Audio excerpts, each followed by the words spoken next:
telespettatori, siamo qua al termine della gara con l'MVP Giffoni. Antonio, tutto bene? Com'è? Bentornato. È stata dura, c'erano tanti assenti e i ragazzi mi hanno chiesto se potevo sacrificarmi tra i pali, l'ho fatto, penso di averlo fatto anche bene, non essendo portiere, quindi va bene così. Facciamo innanzitutto un complimenti per il ritorno in campo, già settimana scorsa ai primi minuti, ora invece una partita intera, non nel tuo ruolo, però ormai sei un tuttofare della vita per questa squadra, si è visto. Sì. Parlando però prima della gara, cosa vuoi dire al riguardo della partita, tu che eri sempre da fuori?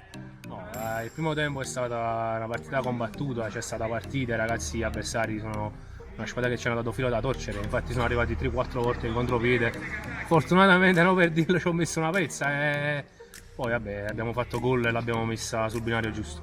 Diciamo ora bisogna trovare più la formula di minutaggio per davanti, che ho visto questo rigore, questo rigore che appecca, però il portiere ha fatto, è stato bravo. C'è stato il mio errore perché c'è stato il mio errore, però bravo anche il portiere che ha fatto un passo dall'altro lato e mi ha destabilizzato, quindi bravo lui.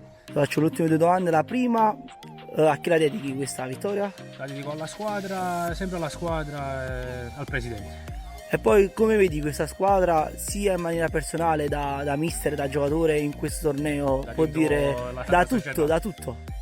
Dobbiamo trovare giocatori che ci danno certezza di presenza il giovedì, perché scendere io in campo che non sto nelle condizioni per il problema del ginocchio di giocare non è normale, quindi dobbiamo trovare giocatori che ci garantiscono presenza il giovedì, perché il martedì abbiamo trovato la quadra.